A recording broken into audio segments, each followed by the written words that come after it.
Praise the lord. ఈరోజు మనము క్షేమముగా సజీవంగా ఉన్నాము అని అంటే ఆయన మన పట్ల ఎంత ప్రేమ చూపుతున్నాడో కీర్తనల గ్రంథం 91వ అధ్యాయం 11వ వచనాన్ని చూస్తే మనకు అర్థమవుతుంది.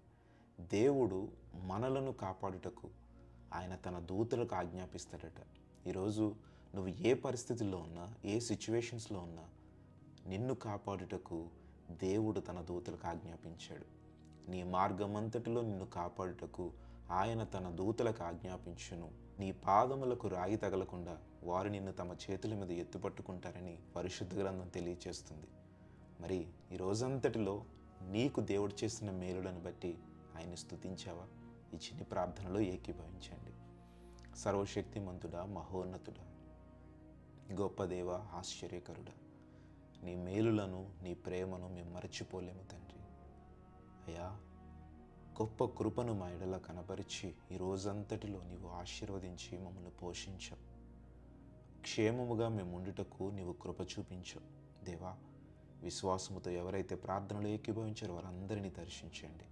నీ కృపను వారి ఎడల కనపరచండి. ఎంతోమంది బిడ్డలు ప్రభువా నీ సన్నిధిలో విశ్వాసముతో ఏకీభవించారు. వారందరి అక్కరలను తీర్చండి. ఈ రోజంతటిలో నీ మనస్సును మేము గాయపరిచి ఉంటే దయతో మమ్మల్ని మన్నించుమని అడుగుతూ ఉన్నాం. నీ కృపచేత భద్రపరచమని అడుగుతూ ఉన్నాం. నీ పరిశుద్ధమైన రక్తముతో మమ్మల్ని కడుగుమని అడుగుతూ ఉన్నాం, ప్రాధేయపడుతున్నాం.